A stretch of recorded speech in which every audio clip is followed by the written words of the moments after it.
Dude, you're getting hit on all sides, baby. All sides. You got Path of Exile, which is a PvE player's wet dream. You got Marvel Rivals, which everyone who hated Concord because it was a hero shooter suddenly loves Marvel Rivals. Blows my mind, by the way. But Marvel Rivals is good. Marvel Rivals has taken the world by storm, bringing an intense 6v6 hero shooter with great graphics, recognizable characters, and Jeff.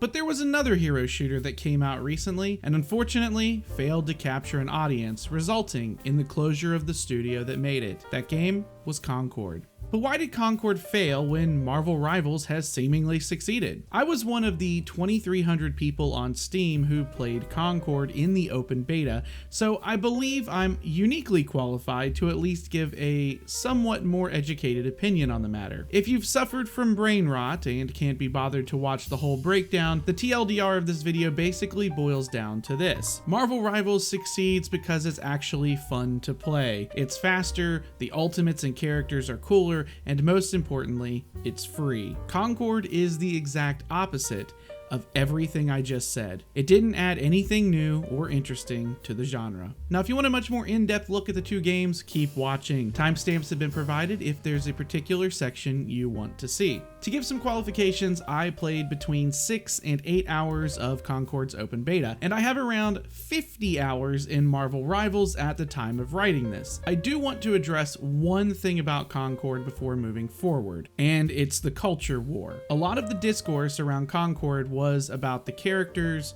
pronouns, and all that stuff. But very little of the conversation online was around the gameplay. Why? Because statistically, the people complaining didn't play the game. I did. And trust me, pronouns were the least of Concord's problems. I understand the arguments from each side of the culture war, and I get it. No one wants ideologies shoved down their throat. At least they don't want an ideology that isn't their own shoved down their throat. I don't want to get too deep into culture war stuff. I have my opinions on it, sure, but a lot of these arguments, ironically, are only skin deep. I'm not going to talk about the pronoun stuff after this because it's been talked about to death, and there's nothing more I can add to the discussion. Like I said, I understand the arguments, but the pronouns don't really affect the game in any way outside of what could have possibly been the story, what little there actually was. With that little disclaimer out of the way, let's start with the two main arguments that people have against Concord and compare it to Marvel Rivals. Can you give me a bucket?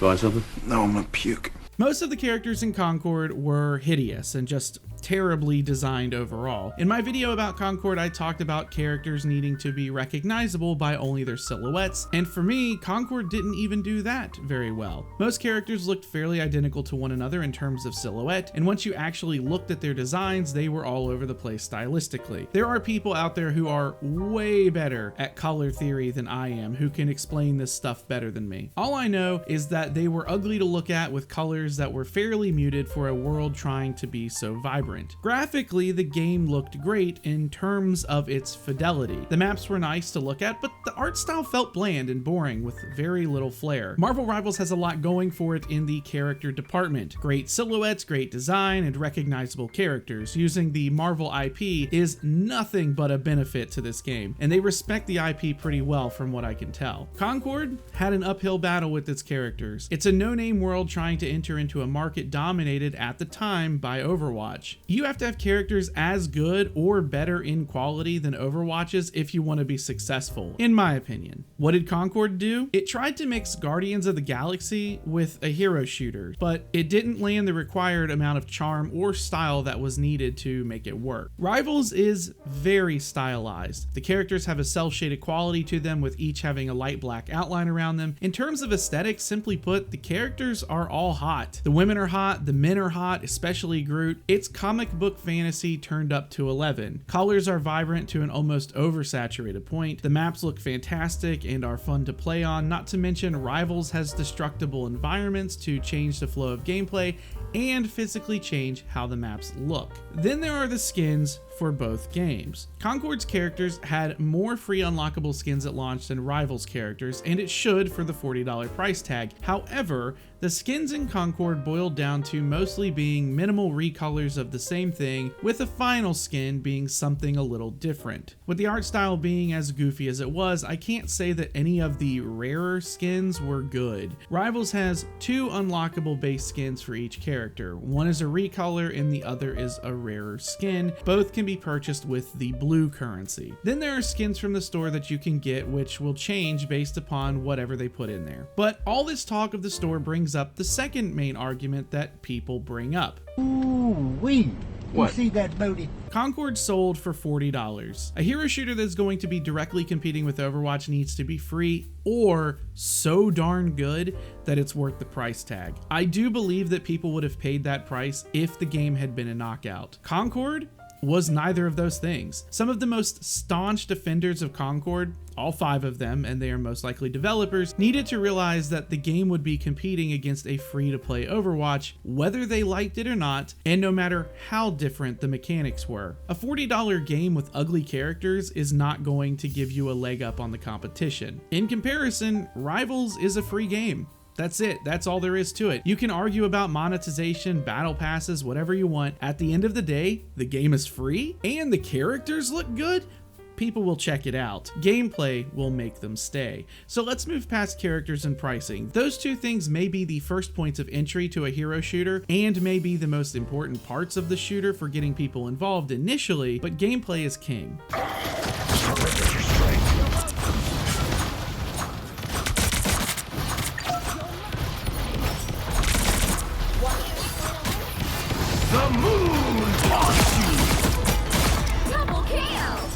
Concord felt like a bait and switch. We knew what Overwatch was going to be. We knew what Rivals was going to be. Concord felt like an action-adventure game based on the initial trailer, and when they said it was a hero shooter at a later reveal, it took any wind out of the sails for a lot of people. I think people were expecting some sort of a heist-style game, at least I was, based on the characters bantering and stealing items.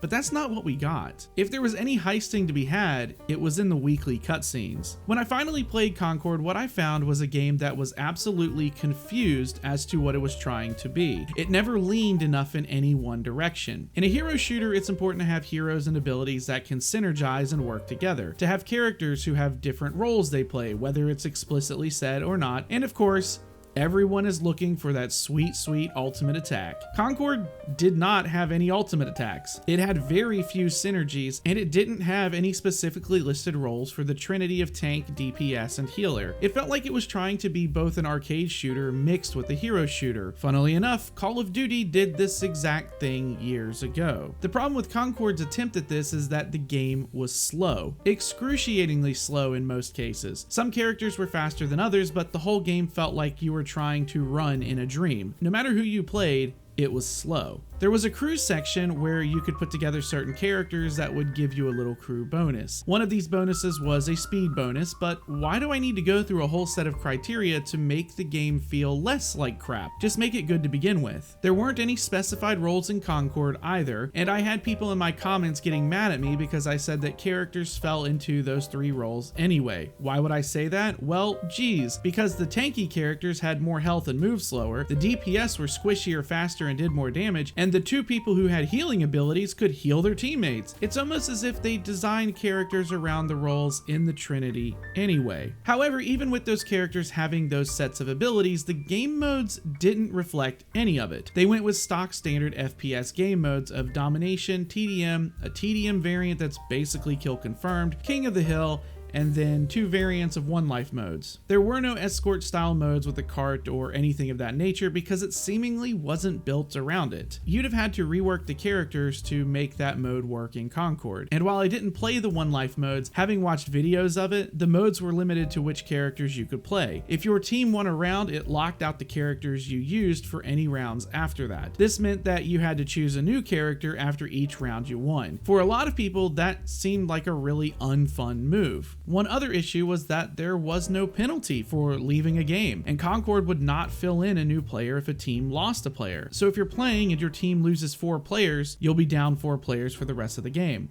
I don't know how they overlooked this. I believe penalties were added later on once the game was finally released though. Rivals embraces the different roles and even does its best to make the often hated tanking role more fun. Thor is a blast to play, and Venom has a lot of mobility that can let him dive into enemies and even survive for quite a while. I actually like to play tank in Rivals, and I can't even say that about Overwatch. Rivals is designed around the two modes that hero shooters tend to have, a control style mode and a cart escort mode. It executes these two modes excellently with maps that are all very well designed. Character synergies are very well done even without the team up abilities. Team ups are a great way of building extra synergy, and you're rewarded for it. If you have Groot on your team and someone chooses to play as Rocket Raccoon, Rocket can ride on Groot's shoulder and grant them a damage reduction. You just walk up to Groot, hop on, and ride them around like a turret, shooting at enemies and healing allies. It's great, and that's just one of many examples. Because Concord had little synergy and no modes that really required tons of teamwork, characters were easy to learn because you only had to worry mostly about yourself. You have to worry about everything in Rivals, especially if you're a support, because taking care of the team is paramount to winning. Part of the fun of Rivals is also learning all the characters and what their synergies and abilities do. The skill ceiling for a lot of these characters is through the roof. A very good Spider-Man player is a terror on the battlefield, and a top tier Hela player is going to shut down whole teams. Concord seemingly wanted people to work together.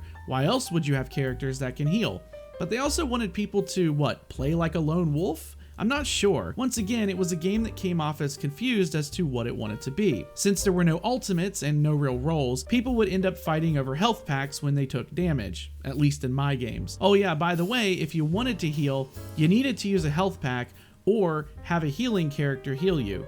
Concord didn't have any form of passive health regeneration, and both Overwatch and Call of Duty have those. This to me made for frustrating game design. It meant you either needed a healer in the mix, or you'd have to plan your game and fights around med packs, and if a med pack was taken, you'd have to look for another one, which might get you killed, or wait for the one you're at to respawn, meaning you aren't fighting. Passive health regen is something I wish Rivals also had, because the same problem can happen there as well, and in some rare cases, it's almost faster to die and respawn than to hunt down a med pack. Another issue with Concord was that many of the abilities required some sort of nonsense to take them off of cooldown. For instance, the main guy with the revolver, Linux, had a knife that if you threw it at someone, it would explode. You had a certain number of knives you could throw before you ran out. If you ran out, you did not have a timer that refreshed your knives. You had to physically kill an enemy, pick up a token off their body, and that token would give you one knife charge. It's a system that was just a nuisance in the end. In fact, that was a lot of that game, just a nuisance to play. There's a guy who could heal who had healing orbs he threw out. However, he could only throw out so many because in order for him to get more, he either had to get an elimination or hit an enemy with one of his other abilities to refresh his orbs. No cooldown timer, nothing. Imagine playing a Soldier 76 and you have to use your biotic field to heal yourself, but once you use it, the only way you can use it again is if you hit someone with your Helix rockets, get a kill, or if you die. Otherwise, you can never use your biotic field again.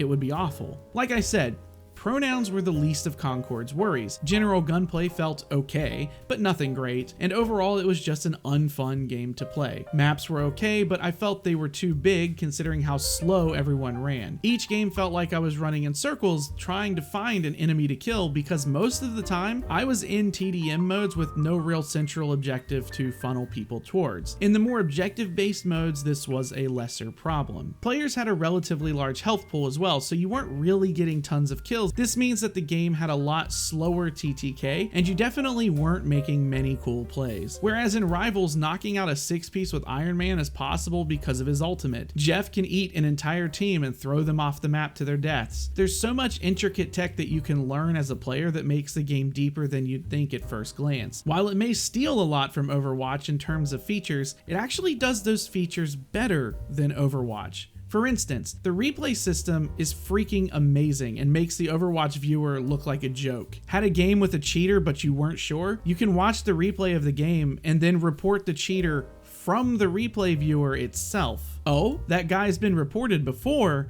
Well, Rivals will tell you that the person is being investigated, and if the person has already been banned, they will tell you that too. Most people get a 100-year ban for cheating. They'll even tell you if a player has been actioned against if they quit out of too many ranked matches. There's not much else to say about Concord, but I want to cap off my thoughts on it by saying that I'm actually fairly unsure of how I really feel about the game. I don't want games to be bad, and they had the potential to make the game better, but even with all the feedback from the betas, they still released the game in the state that it was. I've got a lot of mixed feelings about Concord because I can see some of the vision, but it was shrouded by confusing design, which leaves me feeling confused and a little lost on it. When I was done collecting my thoughts on the game, I was left scratching my head. The initial trailer didn't instill a clear vision as to what the product was, and that lack of vision ran through the whole thing. There are quite a few channels that made content on how to make the Concord characters better, and you should check them out because I do believe that you can make a good hero shooter in the current year. Marvel Rivals proved it. Anyways, thank you for watching the video. If you like what I do and want to support me, just leave a like. And if you want to see more stuff like this, reviews, retrospectives, essays, whatever, hit subscribe. I'll see you all in the next video.